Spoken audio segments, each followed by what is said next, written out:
Alternating current का फटाफट से रिवीजन करते हैं। चलिए, अब ऑल्टरनेटिंग करंट यार ये बहुत स्टैंडर्ड चैप्टर है, इसमें सारे फॉर्मूले एक ही टाइप के हैं और इसमें सवाल भी बहुत स्टैंडर्ड से आते हैं मोस्टली, जब तक एग्जामिनर का मन नहीं कि एकदम घुमा देना है आपको।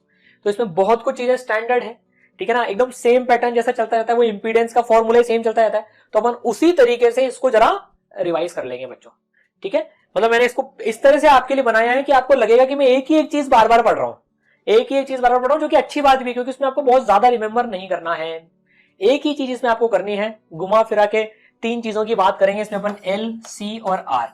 कभी दो का कॉम्बिनेशन ले लेंगे, कभी तीन का कॉम्बिनेशन ले लेंगे, कभी एलसीआर ले लेंगे, कभी अकेले अकेले ले लेंगे, तो सारे परम्यूटेशन कॉम्बिनेशन देखने अपने को इसमें, बस और कुछ नहीं करना है इस चैप्टर में। तो इसको क्विकली जो है हम इस तरह से रिवाइज करते हैं।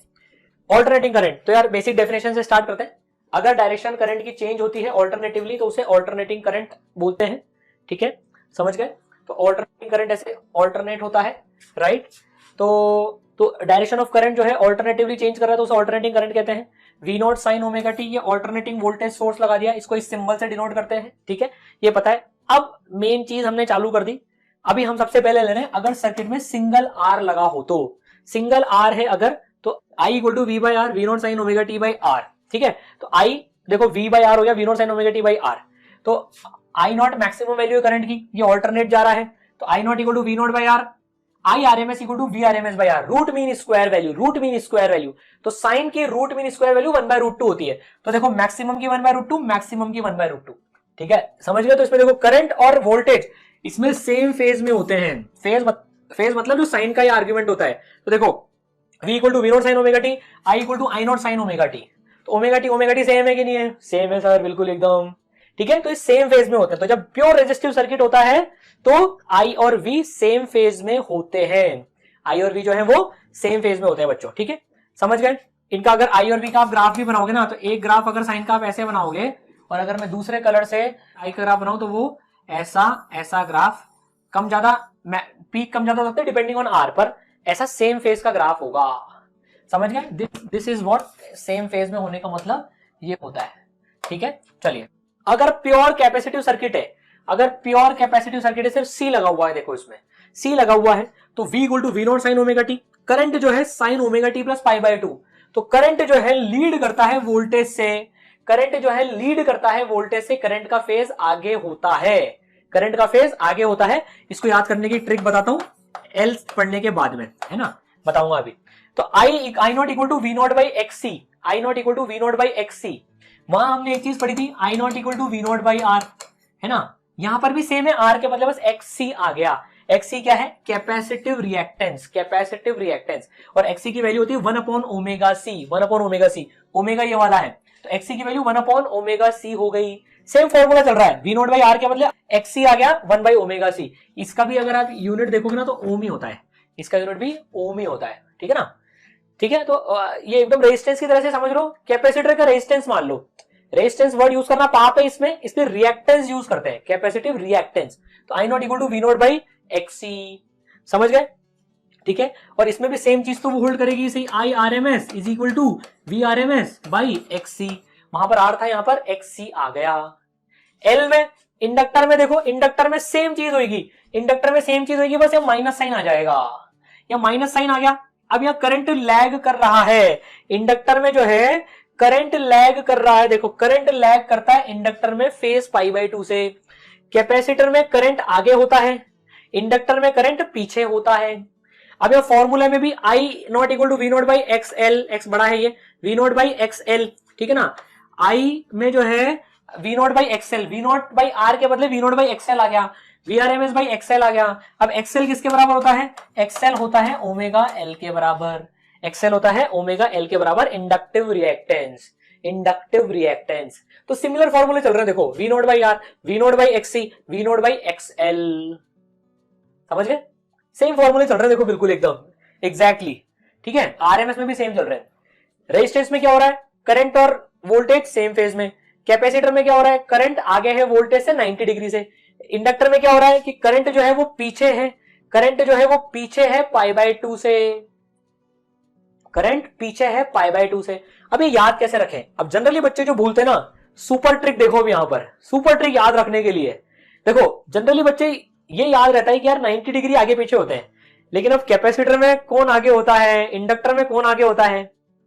जब मैं बोल रहा हूं इंडक्टर में करंट पीछे है, इसका मतलब वोल्टेज आ गया। इसको बोलने का एक और तरीका होता है कि वोल्टेज लीड्स करंट, या करंट लैग वोल्टेज, दोनों एक ही बात है। तो अब इंडक्टर में वोल्टेज आगे है, कैपेसिटर में करंट आगे, ये कैसे याद रखें, इसका तरीका बताता हूं। गोल्डन ट्रिक, गोल्डन ट्रिक नाम दे दो इसको आप, जबरदस्त है। कैपेसिटर किससे स्टार्ट होता है, सी से स्टार्ट होता है। कैपेसिटर किससे स्टार्ट होता है, सी से स्टार्ट होता है। और करंट किससे स्टार्ट होता है, सी से स्टार्ट होता है। तो सी सी भाई भाई, सी और सी भाई भाई, कैपेसिटेंस बोलेगा मैं सी से स्टार्ट हो रहा हूं, तो मैं किसको आगे रखूंगा, जो मेरे वर्ड से स्टार्ट हो रहा है। और वो कौन है, वोल्टेज तो नहीं है, वो करंट है। तो कैपेसिटर करंट को आगे रखाता है क्योंकि वो सी और सी से स्टार्ट होते हैं।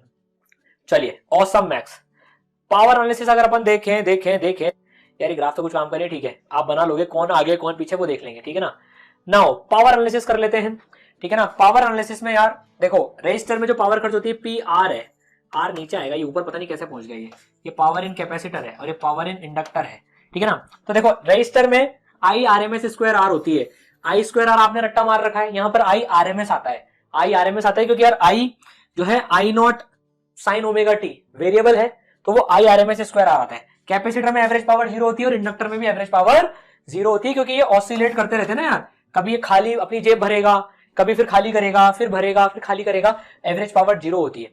और इंडक्टर में भी अपनी जेब भरेगा, खाली करेगा, जेब भरेगा, खाली करेगा, इसमें 0 होती है। लेकिन ये साला आर जो है ना, ये करप्शन का कीड़ा, करंट इधर से जाए या इधर से जाए, ये दोनों में अपनी जेब ही भरेगा साला, ये देता नहीं है किसी को कभी भी, ये हमेशा उड़ाता रहता है हीट में, करंट चाहे इधर से जाए चाहे इधर से जाए, इसलिए इसकी average power I R M S square R होती है। ये मैं सब चीजें इसलिए बता रहा हूँ यार, एग्जाम में आपको यही चीजें याद करने में हेल्प करेंगी, रिकॉल करने में, इसलिए अपन फिजिक्स को एक अलग अंदाज से पढ़ रहे हैं सुपर फास्ट रिवीजन में। नहीं तो सबकी फील होती है, एक रियल फिजिक्स की फील होती है, उसको बिल्डअप करने में टाइम लगता है यार, इसलिए मैं उसको छोड़कर अभी आपको एक क्विक एंड डर्टी ट्रिक सिखा रहा हूं यहाँ पर, ये सारी जैसी जैसे समय की मांग।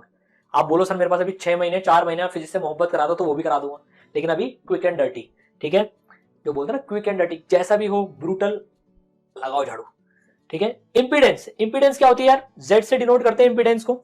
तो देखो यार जनरली क्या हो रहा है इसमें कि इंपीडेंस में ये टी गलत आ गया, यहाँ पर ये जेड आएगा, यहाँ पर ये जेड आएगा, ठीक है ना, this is not T, this is Z, ठीक है, कैपिटल एक्सेस आ रही है, ठीक है, कैपिटल एक्स से डिनोट करते हैं हम इसको। तो जब प्योर रेजिस्टिव सर्किट होता है तो जेड आर के बराबर होता है, जब कैपेसिटिव होता है तो वो एक्सी के बराबर होता है, जब इंडक्टिव होता है प्योर तो वो एक्सएल के बराबर होता है। देखो सिमिलैरिटी देख रहे हो, सिमिलैरिटी देख रहे हो सब लोग, ठीक है। Z equal to R, Z equal to X C, Z equal to X L, X C की वैल्यू 1 बाय ओमेगा सी, ठीक है, ये सी भी बड़ा आएगा, और ये एल, ये Z equal to omega L, ठीक है। तो और वी सब में ऐसा ही, I naught V naught by R, V naught by X C, V naught by X L, similarity दिख रही है। तो जनरल फॉर्मूला देखो, जनरल फॉर्मूला क्या हो गया, ये जो जनरल फॉर्मूला हो गया, V R M S by R, V naught by Z, ठीक है, ये और जेड इंपीडेंस है, इसका यूनिट भी ओम है। तो देखो कोई सा भी सर्किट हो, I R M S V R M S by Z होगा और I naught V naught by Z होगा, मैक्सिमम वैल्यू इतनी होगी, समझ गए। जेड हर सिचुएशन में अलग अलग है, जेड जो है वो हर सिचुएशन में अलग अलग है, ठीक है। अब कॉम्बिनेशन ले लेते हैं बच्चों, समझ गए। अब सिंगल सिंगल एलिमेंट तो पढ़ लिया, अब दो दो मिला मिला के ले लेते हैं अपन अभी। तो आर क्या करता है, देखो थोड़ा सा फील लेते हैं। आर आई और वी को सेम फेज में रखता है, सी कैपेसिटर करंट को आगे रखता है, एल इंडक्टर जो है वो वोल्टेज को आगे रखता है। तो एल और आर मिल गए, एल और आर मिल गए। आर क्या बोलेगा, यार मेरे को तो दोनों बराबर हो तो चलेगा। एल बोलेगा नहीं यार मैं एल हूं, इंडक्टर हूं।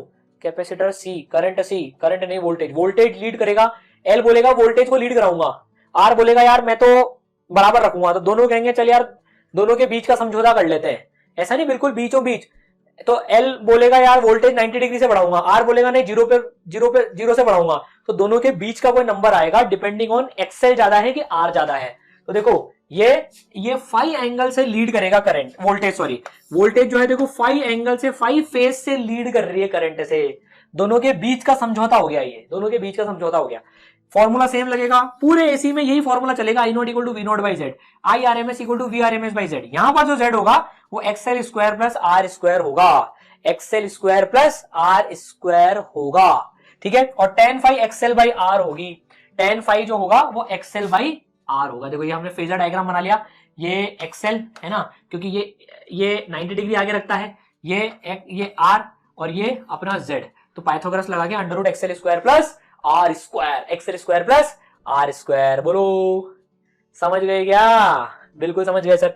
अब दूसरा कॉम्बिनेशन देख लेते हैं भाई, आर सी का कॉम्बिनेशन देख लेते हैं। सी बोलेगा मैं करंट को आगे रखूंगा, आर बोलेगा मैं बराबर रखूंगा, तो करंट आगे है फाई से, देखो ये माइनस आ गया, यहाँ पर माइनस आ गया, वोल्टेज पीछे हो गई, करंट आगे हो गया। सेम फॉर्मूला बाय जेड, यहाँ पर X C square plus R square, यहाँ पर X C by R, tan phi की वैल्यू एक्सी बाई आर हो गई यहाँ पर। क्लियर है? बिल्कुल सिंपल चलता जा रहा है मामला, बस जेड वेरी होता जा रहा है। अब भाई साहब तीनों आ गए, अब लोग अब तीनों के तीनों आ गए एलसीआर। अब ये जो सबसे इंपॉर्टेंट पार्ट है, देखो अभी एलसीआर सर्किट सबसे इंपॉर्टेंट पार्ट है अभी ये। अब तीनों आ गए, अब ये बोलेगा मैं करंट को आगे रखूंगा, ये बोलेगा मैं वोल्टेज को आगे रखूंगा, ये बोलेगा मैं बराबर रखूंगा, तो अभी तीनों की लड़ाई चलती है। अभी ये तीनों की लड़ाई चलती है, लेकिन फॉर्मूला सेम लगेगा, V naught by Z, V R M S by Z, और जो z की वैल्यू हो जाएगी वो एक्सएल माइनस एक्सी, ये सी से मल्टीप्लाई नहीं है, सी नीचे है, एक्सएल माइनस एक्सी का whole square plus R square, X L minus X C का whole square plus R square, और tan फाई की वैल्यू हो जाएगी X L minus X C by R, X L minus X C by R. ठीक है, तो z equal to X L minus X C का whole square plus R square, tan phi की value X L minus X C by are.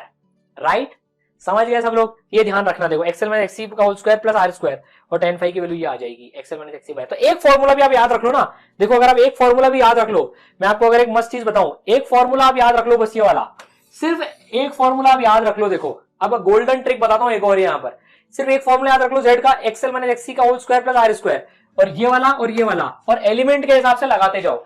जब single are है, ये element है आपका, ये है ना, जब सिंगल आर है तो इन दोनों को जीरो कर दो, तो z की वैल्यू आर आ गई। जब सिंगल सी है तो आर और एक्सएल को जीरो कर दो, एक्सी आ गई। जब सिंगल एल है तो एक्सी और आर को जीरो कर दो, ये आ गई।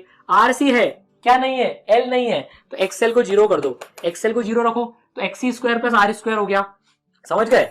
ठीक है, फिर एल आर है तो एक्सी नहीं है, एक्सी को जीरो कर दो, X L square plus R square हो गया। जो तीनों है तो तीनों को जिंदा रखो। इस तरह से बस आप ये याद रख लो, आपके सारे सर्किट सॉल्विंग के फॉर्मूले याद हो जाएंगे एसी में।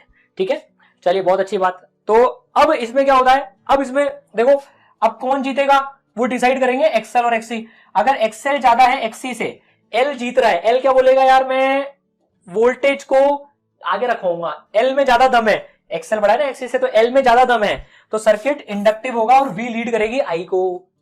अगर एक्सएल कम है एक्सी से तो आई लीड करेगी वी को। कई बार ऐसे भी पूछते हैं कि सर्किट इंडक्टिव है कि कैपेसिटिव है, तो एक्सएल और एक्सी का कंपैरिजन कर लेना।